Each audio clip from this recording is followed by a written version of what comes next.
안녕하세요, 필름누아르입니다. 오늘 리뷰할 작품은 2020년 6월에 개봉한 정진영 감독의 미스터리 스릴러 영화 사라진 시간입니다. 이 앞으로는 치명적인 스포일러가 포함되어 있으므로 아직 감상하지 않으신 분들은 주의하시기 바랍니다. 그럼 리뷰 시작합니다. 매력적이고 신비하고 영화 보는 내내 계속 예측이 안 되게 전개가 흘러가고 있었고, 아무리 영화를 많이 본 사람도 이런 영화적 체험은 해본 적이 없을 것이다. 끝까지 몰입하면서 볼 수 있었고, 영화가 끝나고 나니까 되게 몽롱한 꿈을 꾸고 난 듯한 그런 기분이 들어서 참 묘한 영화라고 생각합니다.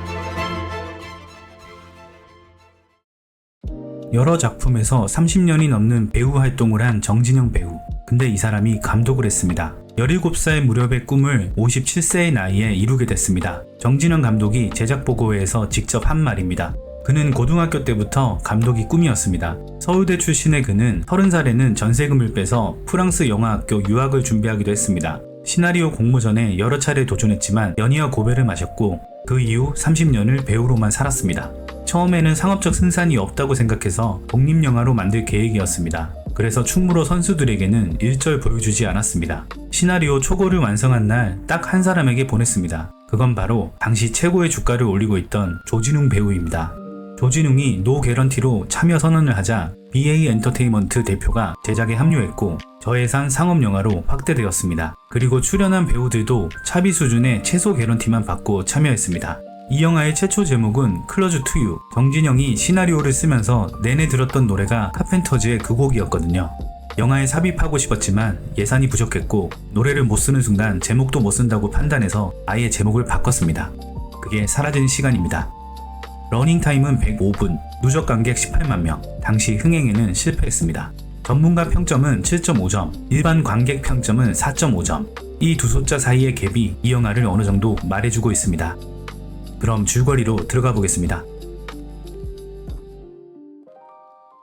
영화는 수혁과 이영의 이야기로 시작됩니다. 한적한 시골 마을의 외딴 주택. 두 사람은 바깥과 단절된 듯한 공간에서 살고 있습니다. 수혁의 아내 이영은 낮에는 평범합니다. 그런데 밤이 되면 달라집니다. 정말이라니까 뽀뽀 없이는 못 마십니다.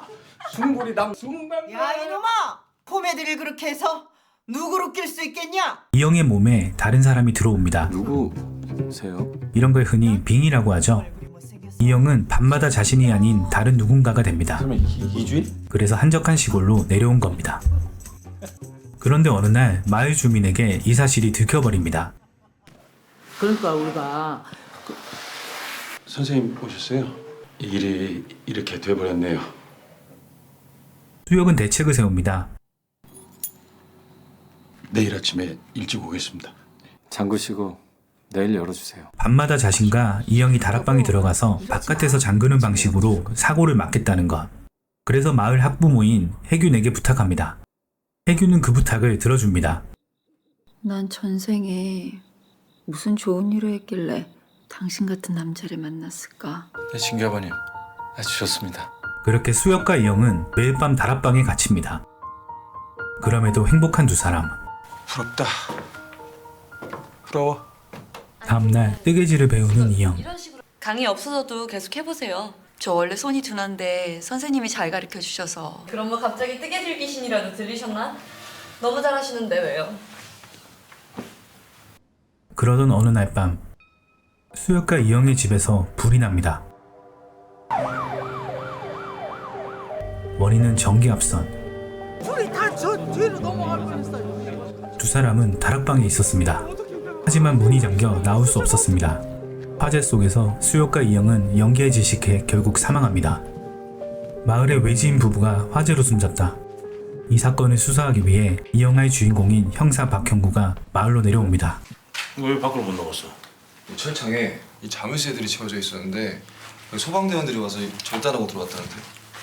어? 어딘가 수상해 보이는 마을 주민들. 그런데 마을 사람들이 이상합니다. 우린 모르는 거야. 그 수밖에 없어. 안 그러면 우리 다 감옥에 가게 된다고. 다락방 펜스를 잠가줬다는 사실이 드러나면 자신들이 살인에 연루된 것처럼 보일 수 있으니까. 거기 철창 만들자고 한 사람은 자네잖아. 나는 그날 사람들을 모아놓고 이야기를 하자고 했을 뿐이지. 그래서 마을 사람들 사이에서 다툼도 일어납니다.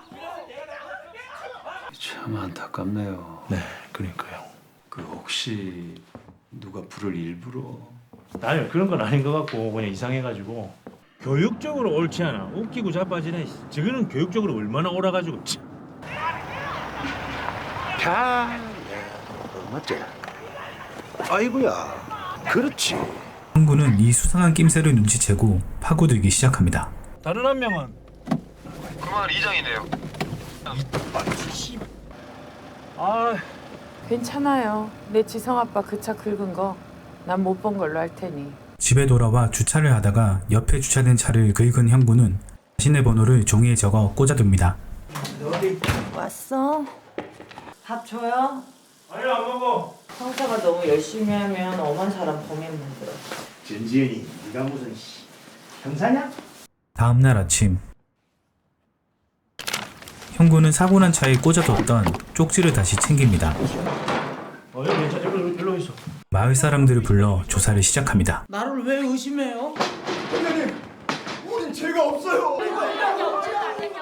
아니 지금 이거를 내가 믿으라는. 아니 어떻게 마을 사람들이 죄다 입을 맞춰요? 정혜균 씨. 아 예. 사고 당일 열쇠를 가지고 있던 혜균에게 알리바이를 묻는데 또 혼자 있었어요? 아니면 뭐 누구랑 같이 있었어요?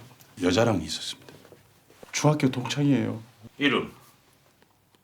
박미경이요. 걔가요. 요번에 새로운 형사님 계신 그 경찰서 서장 부인이에요. 제 첫사랑이고. 서장 사모님이 맞다고?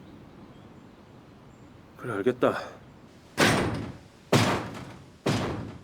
말씀하신 대로 마을회관에 사람들 다 모이라고 했습니다. 다들 오셨지? 참, 하여튼 이제 다 모이신 거 맞지? 아 예. 내 마음을 생각해서 받으시오. 마을 어르신의 생일잔치가 열리고 형구도 자리에 끼게 됩니다. 그날 밤 형구는 마을 사람들이 주는 속노주란 술을 먹고 잔뜩 취합니다.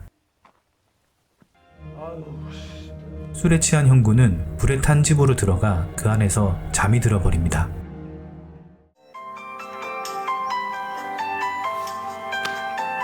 저예요, 교장. 그 선생님 무슨 일이십니까? 학교 안 오시니까 연락드린 거죠. 뭐 좀 전화 잘못 꺼진 것 같은데 저는 박형구 선생님 아니세요? 형구가 눈을 뜹니다. 분명 불탄 집에서 잠들었는데 깨어보니 주변이 달라져 있습니다. 불에 타서 엉망이었던 집이 멀쩡해져 있고 죽은 수혁이 근무하던 학교 교장이 형구를 선생님이라고 부릅니다. 아이고 선생님 죄송합니다. 제가 어제 술 너무 많이 마셔가지고 늦잠이 자는 바람에. 선생님 괜찮으세요? 도대체 술에다가 뭐를 단 거야? 속노주가 원래 독해요. 어제 막 그냥 막 과음하고 난리. 어이없는 상황에 곧바로 집으로 향하지만 야, 지성아, 아빠 왔다. 아이고 뭐요 시끄럽게? 남의 집에서 뭐 하는 거야? 나와봐봐. 어디 갔어? 자신의 집에는 모르는 사람이 살고 있습니다. 선생님, 저희 학교에는 그런 학생이 없는데요. 집도, 가족도, 직업도 내가 알던 모든 것이 변해 있습니다. 어떻게 되겠는지 설명 좀 해봐. 내가 왜 선생님이야? 몹쓸 병이 있어서 결혼 못 하신다고. 끝까지. 어찌 될지 모르니까 밤에는 가둬달라고 하셨고. 이 시점에서 영화를 보던 관객도 갑작스러운 상황을 궁금해하며 몰입하게 됩니다. 형구는 불에 탄 집에서 잠들기 전까지는 분명 형사였습니다. 그런데 잠에서 깨어난 이후로부터는 완전히 다른 사람이 되어 있습니다. 형구는 포기하지 않습니다. 이 상황이 꿈인지 현실인지 모르지만 자신의 삶을 되찾으려고 합니다. 진규 아버님. 그래서 혜균을 찾아갑니다. 아이고 선생님. 소주 한잔 뭐 하면 어떨까 싶어가지고. 수혁과 이영의 비밀을 알고 있었고 다락방을 잠갔고 부부의 화재 사고와 깊은 연관이 있는 사람. 제 이름은 박형구고 저는 경찰이었고 저는 가족도 있고 진짜라니까요. 그러니까 꿈은 깨야 마땅한 거잖아요. 근데 꿈을 꾸고 있을 땐 모르죠. 이 모든 게 깨지 않는 악몽이라고 생각하고 혜균을 살해하고 비닐하우스에 불을 질러 버립니다.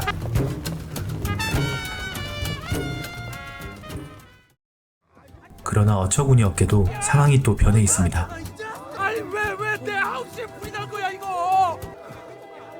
이 모든 게 형구가 잠들기 전 마신 술 때문이 아닐까. 문제의 그날 마을 해관에서 마셨던 술을 얻어와 진탕 마셔보지만 선생님, 깨어보니 소용없습니다.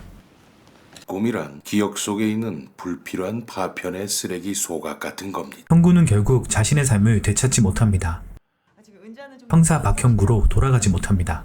어느 시점부터 형구는 달라집니다. 자신이 형사라고 주장하는 것을 멈추고 선생님으로서의 삶을 받아들이기 시작합니다. 그리고 해균과 함께 다락방 앞에 펜스를 걷어냅니다. 마음을 추스리던 형구는 온천으로 향합니다. 거기서 수혁이 아내 이영의 뜨개질 선생님 초이를 만납니다. 그러면 학교에서? 겨울에? 피곤해지. 그러니까 우연히 이 번호가 떠올라서 적어놨다. 형구가 적어놓은 쪽지의 번호가 자신이 쓰던 번호라고 말하는 초이. 소설 진짜 못 쓰시네. 둘은 형구의 집에 와 식사를 합니다. 솜씨가 있으세요, 뜨개질처럼. 아이고 매번 칭찬 감사합니다. 선생님 왜 나는 즐겁어요? 전 아픔이 있어요. 남들은 모르는 아픔. 밤이 깊어지면 전 다른 사람이 돼요. 이해 안 가시죠? 나 그거 알아요. 그게 많이 아파요. 그런데 초이도 죽은 이영과 같은 증상을 가지고 있었습니다. 그렇게 덤덤히 길을 걸어가는 형구를 비추며 영화는 끝이 납니다. 영화를 보는 내내 관객은 그래서 형구가 형사인가 선생님인가 무엇이 정답인가를 궁금해하며 이야기를 따라갔습니다. 그러나 영화는 명확한 정답을 내려주지 않습니다. 정혜균 배우가 시사회에서 시나리오를 본 후 정진영 감독에게 물었다고 했습니다. 그래서 형사인 형구가 진짜인가 선생님인 형구가 진짜인가? 그 물음에 정진영 감독은 형사와 선생님 모두 진짜다 라고 말했습니다. 이게 무슨 말일까요? 이 대답을 이해하기 위해 감독이 이 영화를 왜 만들었는지부터 봐야 합니다. 배우 정진영은 30년 넘게 타인의 삶을 살아온 사람입니다. 배우라는 직업은 매 작품마다 다른 사람이 됩니다. 그렇게 수십 년 동안 작품마다 다른 사람의 삶을 살다 보면 나라는 사람은 어디 있을까? 형구가 하룻밤 자고 일어났더니 삶이 바뀐 것, 그리고 그 바뀐 삶을 결국 받아들이는 것.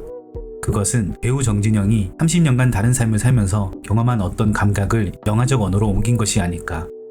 배우에게 역할이란 그런 것일 겁니다. 조명이 켜지면 다른 사람이 되어야 하고 조명이 꺼지면 자신으로 돌아와야 하는데 그 경계가 어딘지 모를 때가 있습니다. 이 영화는 정진영이 57년을 살면서 품어온 존재론적 질문을 영화로 만든 겁니다. 이것을 전제로 이 영화를 해석해보자면 예상하신 분도 있겠지만 뜨개질 선생님인 초이가 모든 인격의 주인공이지 않을까 생각합니다. 이 생각의 근거는 몇 가지 있습니다. 영화 마지막 부분에 형구가 뜬금없이 온천에서 초이를 만나고 어색한 사이로 보이는데도 불구하고 가운 하나만 걸친 채로 함께 혼욕을 합니다. 그때 수혁과 이영으로 보이는 커플이 들어오는 장면, 형사와 선생님 유일하게 함께 존재하던 자신의 전화번호를 적은 쪽지, 그걸 본 초이는 쪽지에 적힌 번호가 자신이 예전에 썼던 번호라고 하죠. 형구도 그 번호를 자신의 번호라고 합니다. 형구가 초이의 다른 인격이라고 생각하면 둘 다 자신의 번호인 것이 이해가 되죠.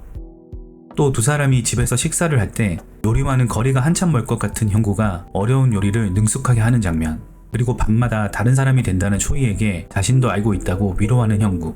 자신이 형사라고 믿었던 형구는 마침내 선생님의 삶을 받아들였습니다. 선생님인 수혁과 밤마다 빙의되는 아내 이영, 그리고 형사 형구. 세 사람이 결국은 초이가 가진 인격이고 자신이 자신을 이해한다는 위로에 눈물을 흘린 거라 생각하면 마지막 장면이 어느 정도 이해가 갑니다. 그렇게 생각하면 정진영 감독이 이 영화로 무엇을 말하고자 한 것인지 어느 정도 납득이 갑니다. 매번 여러 작품에서 타인을 연기하는 배우로서의 삶과 밤마다 여러 인격에 빙의해야만 하는 초이의 삶이 비슷한 결로 느껴지니까요. 이 영화는 정진영이 57년을 살면서 품어온 존재론적 질문을 영화로 만든 겁니다. 감독의 의도와 다를 수도 있습니다. 그렇지만 열린 결말의 영화가 주는 장점이 바로 여러 가지로 해석해 볼 수 있어서라고 생각합니다. 오히려 결말을 어느 정도 열어둠으로써 관객들이 각자만의 방식으로 영화를 해석하도록 두는 것이 조금 더 좋은 영화의 결말이지 않을까라는 생각이 영화 평론가와 일반 관객들의 평점이 극명하게 나뉘는 이유지 않을까 생각합니다. 그래서 저는 정진영 감독의 차기작이 기대됩니다. 그럼 이만 리뷰를 마치겠습니다. 영상이 마음에 드셨다면 구독과 좋아요 부탁드리겠습니다. 더 좋은 영상으로 찾아뵙겠습니다. 감사합니다.